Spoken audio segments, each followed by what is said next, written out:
Okay, so I mentioned wanted to have you guys share. You can rest easy. I'm not going to do that. But if you perhaps were reading through that list thinking, which one of these can I share so that it seems okay, but people don't look down on me, then perhaps we have a fear of rejection. Perhaps we worry, if I share this is what's going on in my life, what is this group going to think about me? We might have a fear of rejection. And so again, we can come to have these fears in us and just try to either give so much that it sounds right, but not so much that we are exposed, humiliated, and ultimately rejected or disapproved because of it. Okay.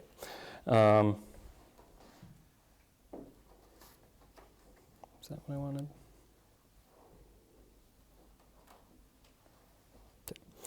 Okay. So the big idea is that we fear people because they can reject, ridicule, or despise us. So again, it's really closely related to the fear of exposure. Last week we talked about that we don't want to be exposed in front of people because once we get exposed, now we can be ultimately rejected. They don't want to hang out with us anymore. We are ridiculed. We're despised. We're brought. We're not part of the cool kids anymore. We're brought down to the unpopular group, the outcasts, and so we don't want to be rejected in society. We want to have the right clothes and act the right way to be part of the in crowd. We don't want to be on the outskirts of society. So Ed Welch says this idea of fear of rejection, is perhaps the most common reason we are controlled by other people. This fear of rejection.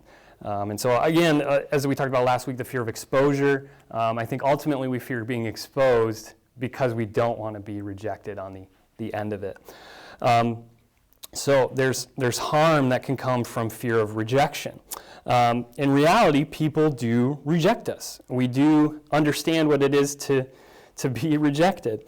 They might reject us for the things we do, the things we say. Again, I mentioned what we wear, the car we drive, right? Our past, a whole host of reasons we can get rejected or, right? The Christian word, right, is judged. Right? We don't want to be judged by others. And rejection hurts. Being rejected is not fun. It's not something we enjoy entering into, of saying, all right, let's get rejected today. Like, it's not fun. Being a Christian doesn't make us immune to the hurt that comes from this. It is painful. And yet, our purpose as Christians is not first and foremost about feeling good, which is ultimately what the world is preaching. Don't feel rejected, don't feel put down, don't feel diminished, right? Everyone has to affirm you, and that's the ultimate good. But for us as Christians, it's not about how we feel, but rather, are we right with God? That's the biggest need we have, that are we right with God, in spite of the rejection that may come from others around us. So this fear can cause problems in our lives. The fear of rejection and the desire for acceptance is one of Satan's most significant ways that he undermines us in what it means to be a Christian, because it goes directly contrary to what Jesus has said following him would mean. 2 Timothy 1:7, "For God gave us a spirit not of fear, but of power and love and self-control." Right? So not of fear is the opposite. Really, it's the butting head of the spirit of power and love and self-control. So when we live under fear of rejection, it pulls us away from the mission we are called to, and ultimately we pursue man's approval rather than the mission that God has called us to. And so that's not a good thing. Being a people pleaser, seeking others' approval, fearing rejection, it gives others power over us because we're constantly seeking praise from others. We're constantly looking for what others can fill us up with. And eventually, as we were talking at our table, right, that's that well that's going to run dry, or we at least have to keep going back and keep going back and keep getting filled up again, time and time again. And when we have that need to be praised by others, to be part of the in crowd, it really puts these spiritual blinders on us, because then that's all we focus on. How do I get praised? How do I get affirmed? How do I not get rejected, right?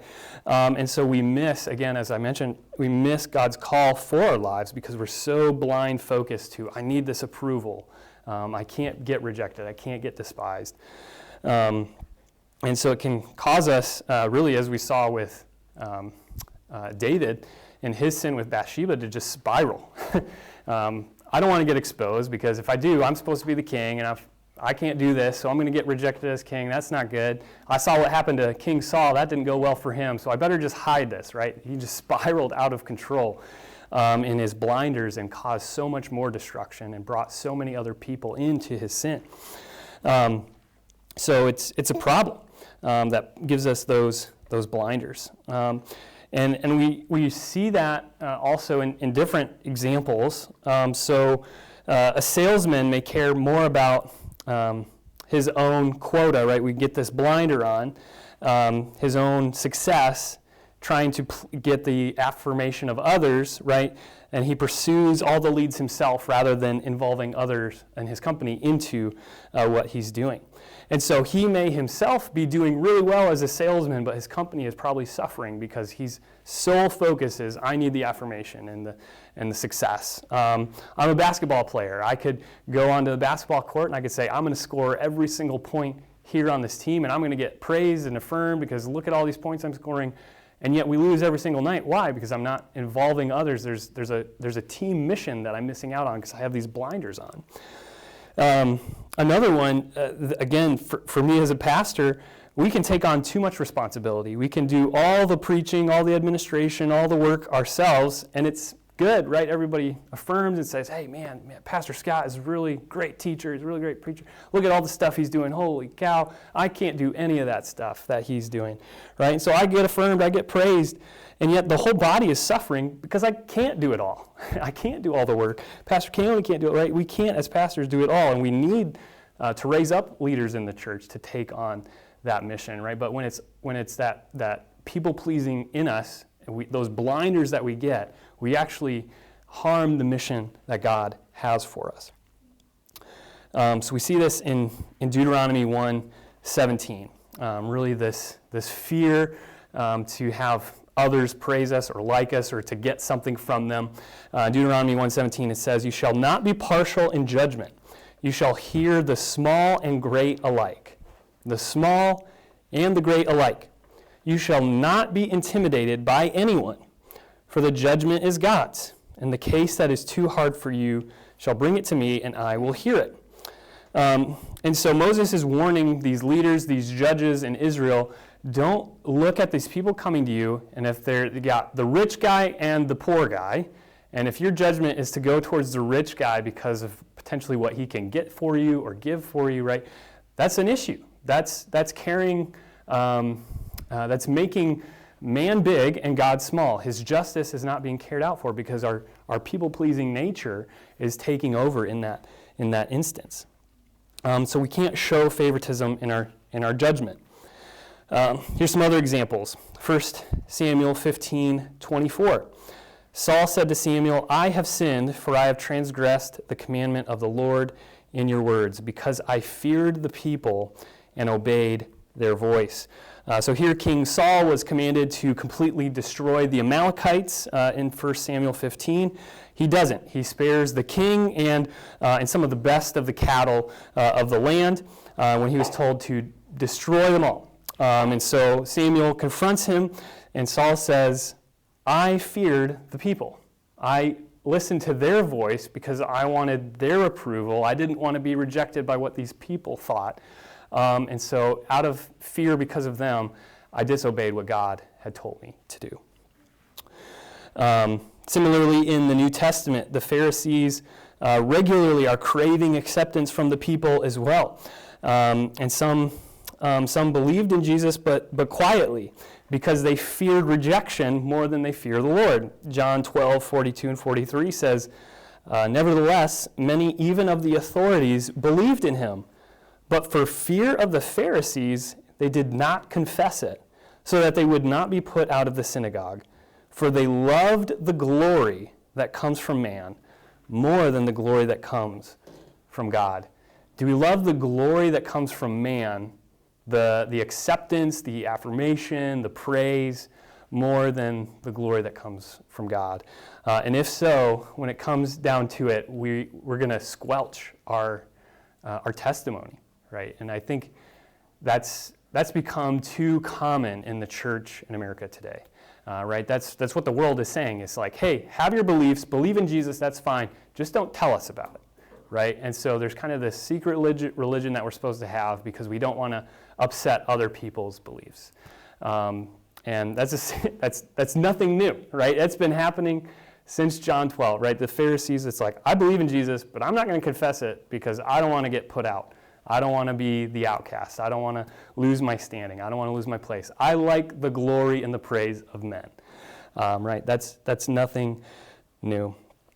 Ed Welch says this in kind of speaking to this. He says, sometimes we prefer to die for Jesus than to live for him. However, if making a decision for Jesus means that we might spend years being unpopular, ignored, poor, or criticized, then there are masses of Christians who temporarily put their faith on the shelf. And so he says, if for many of us as Christians, if we were threatened by death, he's like, I think most of us would in that moment die for Christ.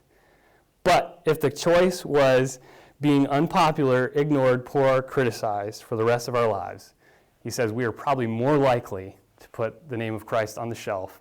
And I think later on he says, we'll have time to get right with God later, right, in that case. How interesting. And I don't think he's wrong in that. I think there are sometimes it's like, I'm willing to die for Jesus, right? Peter is a classic example, and we're going to take a look at Peter here a little bit later, right? He whips out the sword, he's cutting ears off, he's ready to go. And then, not much longer, he's like, I don't know who that guy is. I'm not a follower of Jesus, right? I'm denying, nope, right? So, it's a challenge that we have. Can I say something real quick? Yeah, absolutely. I think how I also, like in my brain just now thinking about it, was like, I would 100% take a bullet and die for my husband. But in this argument that we're having right now, not right now, but like in the example, but in the argument that we're having right now, I have to be right, and I'm not letting you win. Like I would die for him, but yet I can't, like we can't work through an argument, or I can't like put my pride aside. So it's like, I don't know, that's just how my brain just couldn't translate it that little bit, so. Yeah, if we put it in the realm of our spouse, right? I might be willing to die for my spouse, but when they're in the wrong and I want to win the argument, I'm not going to stand up for you. I'm not going to take that bullet, right? Yeah, definitely. So he also makes this interesting observation, Welch does in his book. He talks about really mission trips. He talks about how awesome mission trips are and how great they are, right? Because we get to go somewhere else. We don't have to go to my neighbor across the street who I see every day. I get to go somewhere else. It's easy to go and proclaim the name of Christ in Africa or in Europe or somewhere else. It's hard to do it in my circle of friends at school. It's hard to do it with my coworkers who I have to see every day. It's a challenge, he says, a distant land is easy, but our neighborhood is a challenge. And again, I think that's true. It's easier to sometimes proclaim the name of Christ when we're far away from people I ever have to see again. But from those people I see every day, again, the peer pressure, the people pleasing, the fear of being accepted is so much greater. So let's talk about peer pressure and the praise of God. We've been talking about this, right? But the praise of others, acceptance of others, oftentimes can seem better to us than the praise of God, right? In that example of the Pharisees, they saw the glory of man was bigger, more important than the glory of God. If you read the Sermon on the Mount regularly, Jesus is saying, don't be like the Pharisees who do it out in public so that they can be seen by others. That's their reward. That's what they get. That's what they want. They want to be seen. They want to be gloried. That's not the point. Do it in secret so that you will receive the glory of the Father, right? So that you will be accepted by the Father, right? It's regularly we see that throughout the Sermon of the Mount as well. And so, we can look at some examples of this, further examples in John 5:44. We know that Jewish leaders love the praise of men more than God, to the point that Jesus told them, "How can you believe when you receive the glory from one another and do not seek the glory that comes from the only God?" So again, speaking to these leaders, these Pharisees, how can you truly believe and receive the true glory when all you care about, you have these blinders on, is getting glory from one another? We are often more concerned about looking stupid than we are about acting sinfully. Jesus, by contrast, shows us that he didn't show favoritism, that he reached out to all kinds of people. We were talking about that as well with the woman at the well in John 4. But in Matthew 22:16, it says, "And they sent their disciples to him along with the Herodians, saying, 'Teacher, we know that you are true and teach the way of God truthfully.'" Right? And here's the Pharisees. They know this about Jesus, "and you do not care about anyone's opinion, for you are not swayed by appearances." Right? That is the contrast of Jesus to the religious teachers. They, on the one hand, care about receiving honor and glory from one another, and Jesus says, "I don't care what you think about me." Like, we can see it, Jesus. You don't care what we think about you, because we're telling you to your face we don't like you, and you still don't care. Right? But that's what they see in Jesus, that he doesn't care about the popular opinion of the day. Similarly, we can look at Paul and his testimony. Paul was not a people pleaser. In 1 Thessalonians 4, it says, "But just as we have been approved by God to be entrusted with the gospel, so we speak, not to please man, but to please God, who tests our heart. For we never came with words of flattery, as you know, nor with a pretext for greed, God is witness, nor did we seek glory from people, whether from you or from others, though we could have made demands as apostles of Christ. But we were gentle among you, like a nursing mother taking care of her own children. So being affectionately desirous of you, we were ready to share with you not only the gospel of God, but also our own selves, because you had become very dear to us." Right? So in this first section, 4 through 6, we see that Paul is like, "I'm not a people pleaser. I'm not doing this to please man. I didn't come with flattery words or trying to be greedy, right? I didn't come seeking glory from people, right? That's not why I'm doing this." So what is his answer? "I'm not a people pleaser," he says in this next section. "I'm a people lover. I love you as a nursing mother, as one who is affectionately desirous of you, someone who cares so much about you that I need to give you the truth, in spite of what unpopular opinion it may be." Because he's a one who loves people, he doesn't change his message according to their opinions. Later on, I should say a different passage in Galatians 1:10, he says, "For am I now seeking the approval of man or of God? Or am I trying to please man? If I were still trying to please man, I would not be a servant of Christ." So again, Paul is saying, I'm not trying to get the approval of man. I'm not trying to please man. Ultimately, I'm a servant of Christ. But the good news is this doesn't come naturally all the time for Paul. In Ephesians 6:19 through 20, he says, I'm going to read from the NIV here, but "Pray also for me, that whenever I speak, words may be given to me, so that I will fearlessly make known the mystery of the gospel, for which I am an ambassador in chains. Pray that I may declare it fearlessly as I should."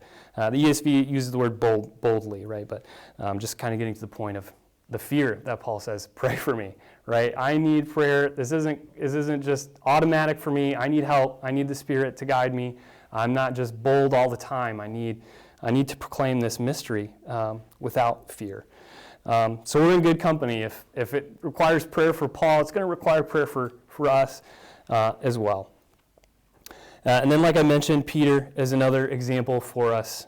We've seen Peter, and again, know that we're in good company when the rock that Christ is going to build his church on, right, also struggles. Regularly, we see Peter as the bold one within the disciples, to the point that Welch says this malady is in the hearts of the bold and the timid. The fear of rejection isn't just for those of us who are quiet and shy. He says it's for people like Peter too. Peter, who's the bold one, the brash one, he's got the same issue on both ends of the spectrum. So John 18:10, right? Here's a upward moment in his life. Peter, having a sword, drew it and struck the high priest's servant, cut off his right ear. Right, so Peter in this moment is ready to go to bat for Christ. He's ready to die for Christ in this moment. And then not so much longer, seven verses later, the servant girl at the door said to Peter, "You also are not one of this man's disciples, aren't you?" He said, "I am not. Nope, not me." Right, so in just 7 verses, how quickly Peter switches in that moment. Just regularly, again, I think in that moment, the fear of rejection for Peter gave him those blinders, right? Jesus told him, hey, you're going to deny me 3 times. But in the moment, he's always thinking is, don't get caught, don't get caught, don't get caught. And so he doesn't see until the rooster crows and it connects. And he's like, shoot, Jesus predicted this. I should have seen this coming. Jesus told me it was going to happen. And yet, in our fear of rejection, we get such spiritual blinders that we miss it. Because people become so big in our lives and God becomes so much smaller. Let's look at a few other examples of Peter. John 21. This is good news again for us.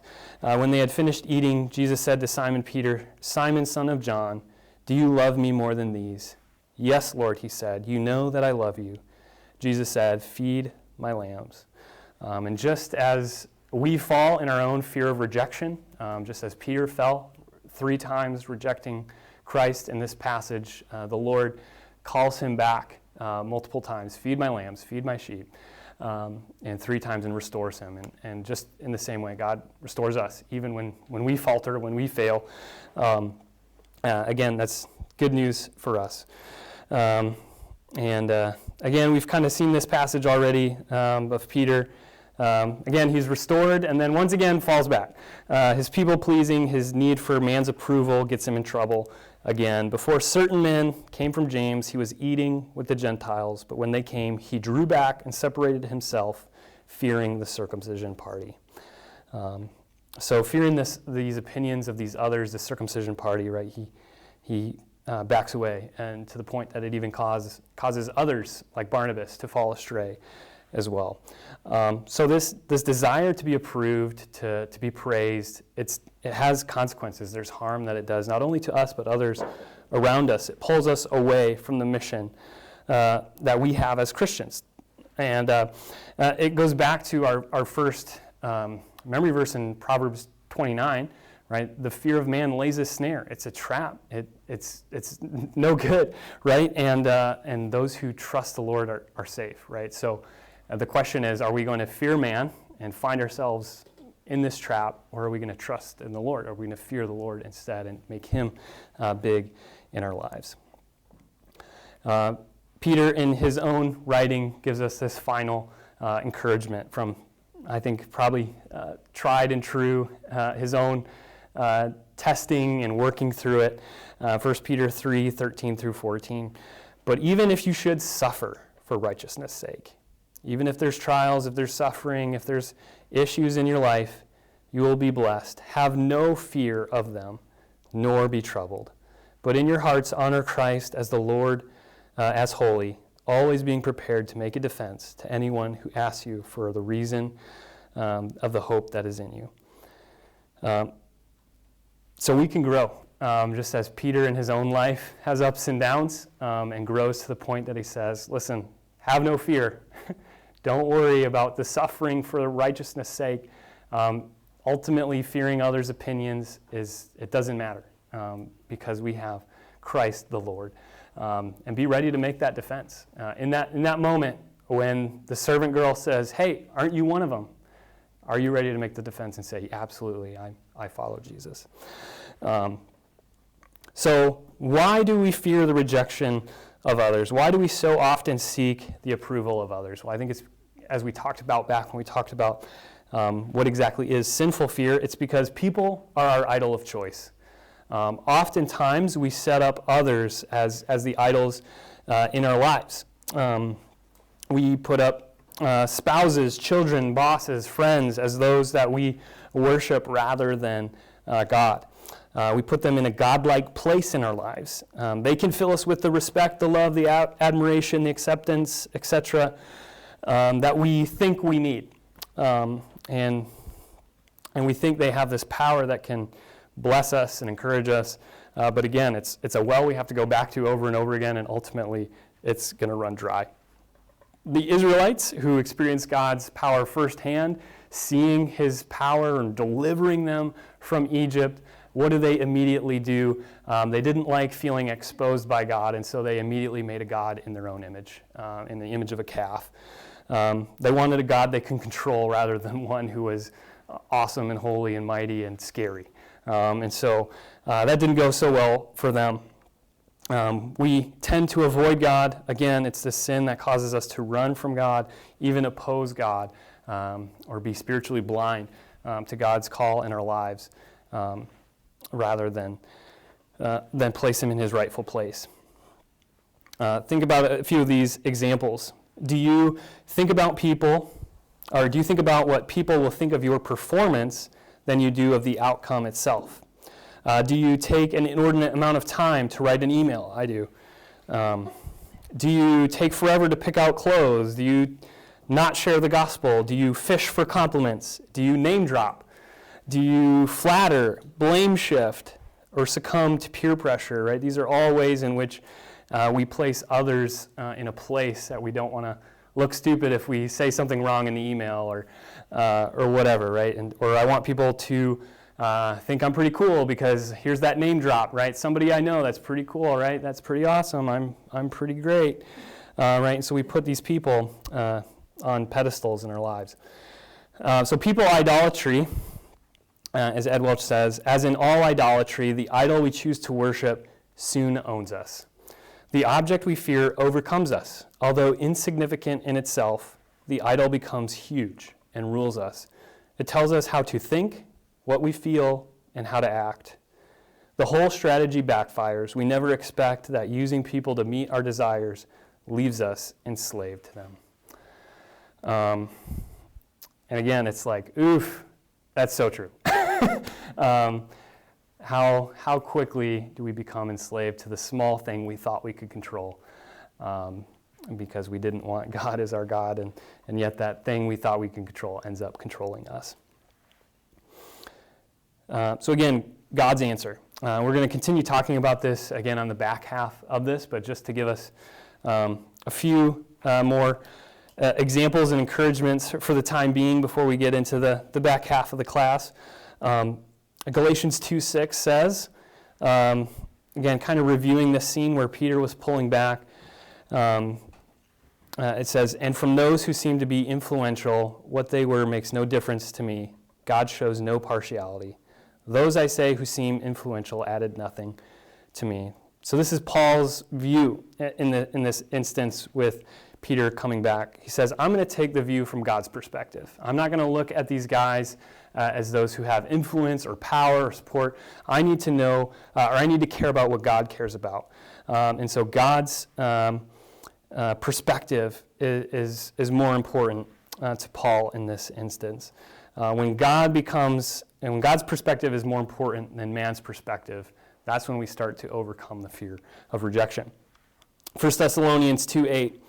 So being affectionately desirous of you, we are ready to share with you not only the gospel of God, but also our own selves, because you have become very dear to us.